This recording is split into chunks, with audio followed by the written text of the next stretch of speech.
BSCയുടെ complimentary ഇലക്ട്രോണിക്സിലെ 4th semester പേപ്പറായുള്ള communication electronics, അതായത് ELE C04 കോഡ്. ഇതിലെ ഇമ്പോർട്ടൻറ്റ് ടോപ്പിക്സ് ഒക്കെയാണ് ഈ ഒരു വീഡിയോയിൽ പറയുന്നത്.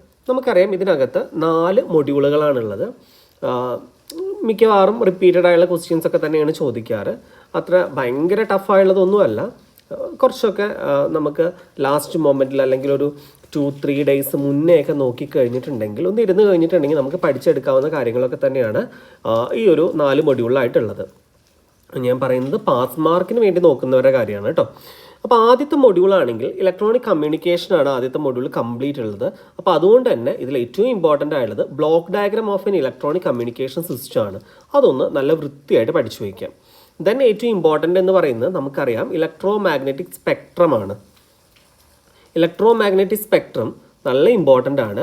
ഇലക്ട്രോ മാഗ്നറ്റിക് സ്പെക്ട്രം എന്ന് പറഞ്ഞാൽ range of light rays of multiple frequencies and wavelength അല്ലേ. അപ്പോൾ ആ ഒരു സ്പെക്ട്രം നന്നായിട്ട് പഠിച്ചു വയ്ക്കുക. ആ സ്പെക്ട്രം പഠിക്കുമ്പോൾ അതിനകത്ത് നമുക്ക് റേഡിയോ വേവ്സ് ഒക്കെ വരും അല്ലേ. റേഡിയോ വേവ്സ് വരും, മൈക്രോവേവ്സ്, അതുപോലെ തന്നെ infrared waves, visible light waves, ultra violet rays, x-ray, gamma rays, അതിൻ്റെയൊക്കെ പ്രോപ്പർട്ടീസും ഒക്കെ ഒന്ന് നന്നായി പഠിച്ചു വയ്ക്കുക. പിന്നെ ആ ഒരു ഏരിയ പഠിക്കുമ്പോൾ നമ്മൾ നോക്കേണ്ട ഒരു കാര്യം കൂടെ ഉണ്ട്.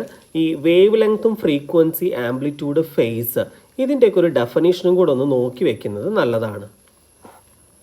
ഓക്കെ, ദെൻ നീഡ് ഫോർ മോഡുലേഷനാണ് പിന്നെ ചോദിക്കാറുള്ളൊരു ക്വസ്റ്റ്യൻ എന്ന് പറഞ്ഞാൽ നീഡ് ഫോർ മോഡുലേഷനാണ്. എന്തിനാണ് ഈ മോഡുലേഷൻ ചെയ്യുന്നത് എന്നുള്ളത് ഒരു ഷുവർ ക്വസ്റ്റ്യനാണ്. പലപ്പോഴും ചോദിച്ചു കണ്ടുള്ള ക്വസ്റ്റ്യനാണ് നീഡ് ഫോർ മോഡുലേഷൻ എന്നുള്ളത്. പിന്നെ പഠിക്കേണ്ടത് ആംപ്ലിറ്റ്യൂഡ് മോഡുലേഷനാണ്. അത് അത്യാവശ്യം നല്ല ഡീറ്റെയിൽ ആയിട്ട് തന്നെ പഠിക്കാം. അതിൻ്റെ ഡെഫിനിഷൻ, വേവ് ഫ്രണ്ട്, മോഡുലേഷൻ ഇൻഡെക്സിൻ്റെ പറ്റുകയാണെങ്കിൽ ചെറിയ ചെറിയ ന്യൂമറിക്കൽ പ്രോബ്ലംസ് ഉണ്ടെങ്കിൽ അതൊന്ന് നോക്കുക. ഒപ്പം തന്നെ അതിൻ്റെ ഒരു എക്സ്പ്ലനേഷനും കാര്യങ്ങളൊക്കെ പഠിക്കുക.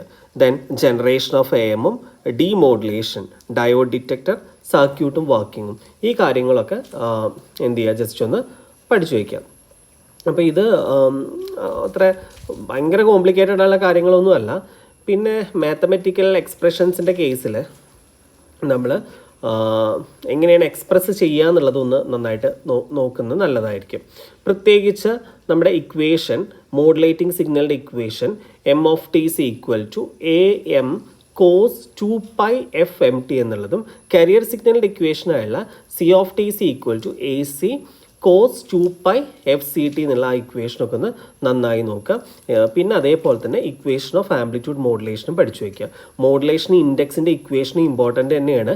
ആ ഇക്വേഷൻസും നന്നായിട്ട് നോക്കണം. അതുപോലെ തന്നെ ബാൻഡ് വിഡ്ത്ത് ഓഫ് AM വേവിൻ്റെ ഇക്വേഷൻസ്, ആ കാര്യങ്ങളൊക്കെ പഠിക്കുക. അതൊന്നും അങ്ങനെ കൂടുതലായിട്ട് ചോദിക്കാനൊന്നുമില്ല. ഇത്രയും ഏരിയയാണ് ആ ഒരു ഭാഗത്തുനിന്ന് ചോദിക്കുക.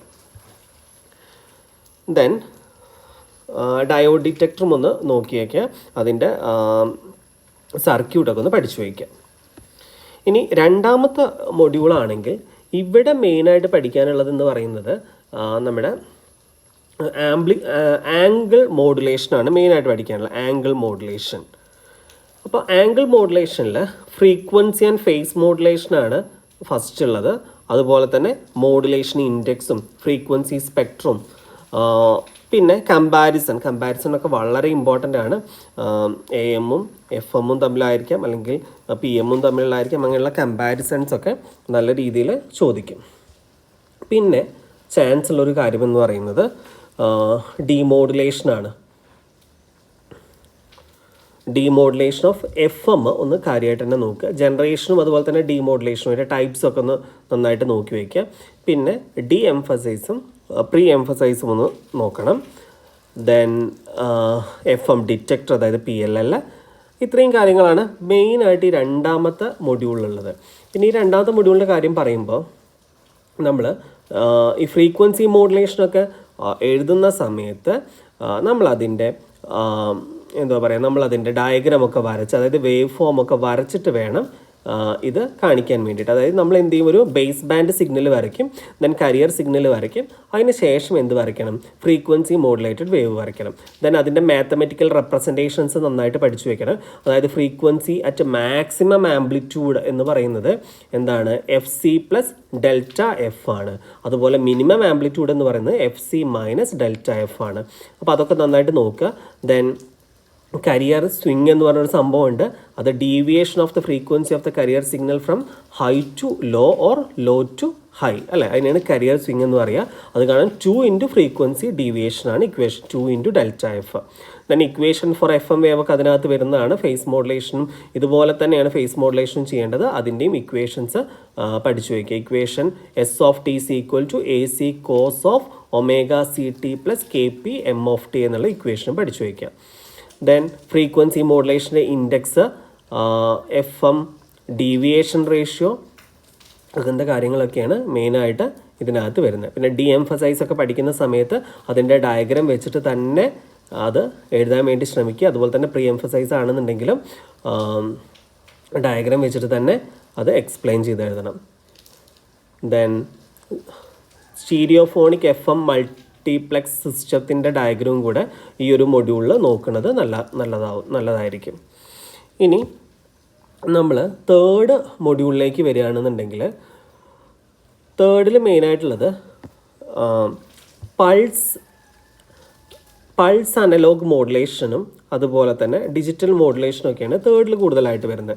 സോ അതിൽ ഇമ്പോർട്ടൻറ്റ് ടോപ്പിക്സ് ഒക്കെയാണ് ഇവിടെ എഴുതിയിട്ടുള്ളത്.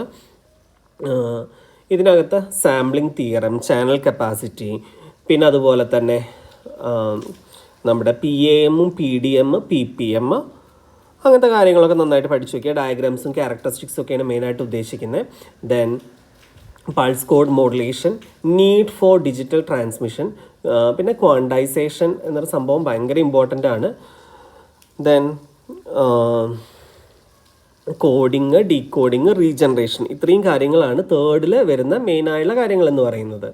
ഇനി അതിൽ ടോപ്പിക്സ് സ്പെസിഫൈ ചെയ്ത് പറയുകയാണെന്നുണ്ടെങ്കിൽ, അതായത് നമ്മൾ എഴുതുന്ന സമയത്ത് ശ്രദ്ധിക്കേണ്ട കാര്യം എന്തൊക്കെയെന്ന് വെച്ചിട്ടുണ്ടെങ്കിൽ, ഈ പൾസ് മോഡുലേഷൻ്റെ കാറ്റഗറീസാണ് പൾസ് ആംപ്ലിറ്റ്യൂഡ് മോഡുലേഷനും, അതായത് PAM-ഉം, പൾസ് വിഡ്ത്ത് മോഡുലേഷൻ, അതുപോലെ തന്നെ പൾസ് പൊസിഷൻ മോഡുലേഷൻ, അതെല്ലാം. ഇനി സാമ്പിളിംഗ് ആണെന്നുണ്ടെങ്കിൽ process of converting continuous time signal in two equal and discrete signals, അതിനെയാണ് സാമ്പിളിംഗ് എന്ന് പറയുക. അത് പഠിച്ചു വയ്ക്കുക. അതുപോലെ തന്നെ ഒരു കണ്ടിന്യൂസ് ടൈം സിഗ്നൽ വരച്ചിട്ട് അതിൻ്റെ സാമ്പിൾഡ് സിഗ്നലും കൂടെ വരയ്ക്കാൻ വേണ്ടിയിട്ട് ശ്രമിക്കണം. ദെൻ സാമ്പിളിംഗ് റേറ്റ് പഠിക്കണം. സാമ്പിളിംഗ് തിയറം വളരെ വളരെ ഇമ്പോർട്ടൻ്റ് ആണ്. സാമ്പിളിംഗ് തിയറം എന്താണ്? A signal can be exactly reproduced if it sampled at the rate FS അല്ലേ, which is greater than or equal to twice the maximum frequency. ഇതാണ് എന്ത് sampling theorem എന്ന് പറയുന്നത്. Then PAM വരയ്ക്കുന്ന സമയത്തും ആദ്യം നമ്മളൊരു സൈനസോയിഡൽ മോഡുലേറ്റിംഗ് സിഗ്നൽ വരയ്ക്കുക, ദെൻ സാമ്പിളിംഗ് സിഗ്നൽ കൊടുക്കുക, ദെൻ PAM സിഗ്നൽ വരച്ച് കാണിക്കുക. ദെൻ അതിൻ്റെ ഈ PAM-ൻ്റെ മോഡുലേറ്ററിൻ്റെ ബ്ലോക്ക് ഡയഗ്രാം പഠിക്കണം. ഡീമോഡുലേഷൻ ഓഫ് PAM, അതും ബ്ലോക്ക് ഡയഗ്രാം വളരെ എളുപ്പമാണ്. ആ ബ്ലോക്ക് ഡയഗ്രാം വരച്ച് കഴിഞ്ഞിട്ടുണ്ടെങ്കിൽ ഈസി ആയിട്ട് നമുക്കത് എഴുതാൻ വേണ്ടി പറ്റും. PWM-ൻ്റെ ഒരു 3 ടൈപ്സ് ഒക്കെ നന്നായിട്ട് നോക്കുക. കമ്പാരിസൺ വളരെ വളരെ ഇമ്പോർട്ടൻ്റ് ആണ്. PAM-ഉം PWM-ഉം PPM-ഉം തമ്മിലുള്ള കമ്പാരിസൺ വളരെ ഇമ്പോർട്ടൻ്റ് ആണ്. ദെൻ PCM-ഉം ഇതുപോലൊക്കെ തന്നെ പഠിക്കുക. കോൺസെപ്റ്റൊക്കെ നന്നായിട്ട് മനസ്സിലാക്കി വയ്ക്കുക. ടൈം ഡിവിഷൻ മൾട്ടിപ്ലെക്സിങ്ങിൻ്റെയും കോൺസെപ്റ്റും പ്രോസസ്സും നന്നായിട്ട് നോക്കണം. ഓക്കെ ആണല്ലോ. പിന്നെ അതുപോലെ തന്നെ നേരത്തെ പറഞ്ഞ പോലെ തന്നെ ഡിഫറൻഷ്യൽ PCM-ഉം അതിൻ്റെ കൂടെ തന്നെ വരാൻ ചാൻസ് ഉള്ളൊരു ക്വസ്റ്റ്യൻ തന്നെയാണ് ഡിഫറൻഷ്യൽ PCM എന്ന് പറയുന്നത്. ക്വാണ്ടൈസേഷൻ ഞാൻ ഓൾറെഡി പറഞ്ഞു, നന്നായിട്ട് നോക്കണം എന്നുള്ളത്. പിന്നെ ഒരു കാര്യമുള്ളത് അലിയാസിംഗ് ആണ്. അലിയാസിംഗ് എന്ന് പറഞ്ഞിട്ടുണ്ടെങ്കിൽ phenomena of high frequency component in the spectrum of a signal taking on the identity of a low frequency component in the spectrum of it sampled version. ആ ഒരു ഡെഫിനിഷനും നന്നായിട്ട് നോക്കുക. Then companding in PCM. Companding എന്ന് പറഞ്ഞിട്ടുണ്ടെങ്കിൽ കോമ്പിനേഷനാണ്. റീകംപ്രസിങ്ങിൻ്റെയും എക്സ്പാൻഡിങ്ങിൻ്റെയും ഒരു കോമ്പിനേഷനാണ്. അതിൻ്റെ ഒരു എന്താ പറയുക കോൺസെപ്റ്റ് ഒന്ന് നന്നായിട്ട് പഠിച്ചു വയ്ക്കാം. ഇനി നമുക്ക് നാലാമത്തെ മൊഡ്യൂൾ, അതായത് ലാസ്റ്റ് മൊഡ്യൂളിലേക്ക് വരികയാണെന്നുണ്ടെങ്കിൽ മെയിനായിട്ട് പഠിക്കാനുള്ള കാര്യങ്ങൾ ഡിജിറ്റൽ കരിയർ മോഡുലേഷൻ ടെക്നിക്സ് ആണ്. അപ്പോൾ അതിനകത്താണ് നമ്മുടെ ASKയും അതുപോലെ തന്നെ അതായത് amplitude shift keying, frequency shift keying, face shift keying, then binary face shift keying, then quadrature face shift keying, ഇത്രയും കാര്യങ്ങൾ വരുന്നത്. സോ ഇതൊക്കെ നല്ല രീതിയിൽ പഠിക്കണം. അതിൻ്റെ കോൺസെപ്റ്റ് മനസ്സിലാക്കണം. വേവ് ഫ്രണ്ട് വരയ്ക്കാൻ പഠിക്കണം. ദെൻ കമ്പാരിസൺസ് ഒക്കെ പഠിക്കണം. നാലാമത്തെ മൊഡ്യൂള് ഇത്രയും ടോപ്പിക്സ് മാത്രമാണ് 4 പഠിക്കാനുള്ളത്. അത് കുറച്ച് സ്പീഡിൽ എന്ന് വെച്ചാൽ കോൺസെപ്റ്റ് മനസ്സിലാക്കി കഴിഞ്ഞാൽ കുറച്ച് ഫാസ്റ്റായിട്ട് പഠിച്ചെടുക്കാൻ പറ്റുന്നതാണ് നാലാമത്തെ മൊഡ്യൂളിലുള്ള കാര്യങ്ങൾ. അപ്പോൾ ഇതിൽ ഡിജിറ്റൽ ട്രാൻസ്മിഷൻ ആൻഡ് റിസെപ്ഷൻ്റെ ഒരു ബ്ലോക്ക് ഡയഗ്രമാണ് ആദ്യം പഠിച്ചു വെക്കേണ്ടത്. ദെൻ ASK, FSK എല്ലാ കീയിങ്ങിൻ്റെയും ഒരു കോൺസെപ്റ്റ് പഠിക്കുക. Then ASK modulated wave form വരയ്ക്കാൻ പഠിച്ചു വയ്ക്കുക. ASK മോഡുലേറ്ററിൻ്റെ ബ്ലോക്ക് ഡയഗ്രാം പഠിക്കുക. ഡിമോഡുലേറ്ററിൻ്റെ പഠിക്കുക. അതുപോലെ തന്നെ അസിങ്ക്രണസും സിങ്ക്രണസും ഉണ്ട് ASKയിൽ, അത് രണ്ടും നന്നായിട്ട് പഠിച്ചു വയ്ക്കുക. ദെൻ ഇതുപോലെ തന്നെയാണ് ഫ്രീക്വൻസി ഷിഫ്റ്റ് കീയിങ്ങും ആണെങ്കിൽ അതിൻ്റെ മോഡുലേറ്റർ പഠിക്കണം. ദെൻ ഫേസ് ഷിഫ്റ്റ് കീയിങ്ങിൽ വരികയാണെന്നുണ്ടെങ്കിൽ അതിൻ്റെ കോൺസെപ്റ്റൊക്കെ നന്നായിട്ട് പഠിച്ചു വെച്ചാൽ മതി. ഏറ്റവും കൂടുതൽ നേരത്തെ പറഞ്ഞ ടോപ്പിക്സിനാണ് ഇമ്പോർട്ടൻസ് കൊടുക്കേണ്ടത്. BPSK മോഡുലേറ്ററും വളരെ നന്നായിട്ട് തന്നെ പഠിച്ചു വയ്ക്കുക. അതിൻ്റെ output wave, modulated output wave വരയ്ക്കാനൊക്കെ നന്നായിട്ട് പഠിച്ചു വയ്ക്കണം.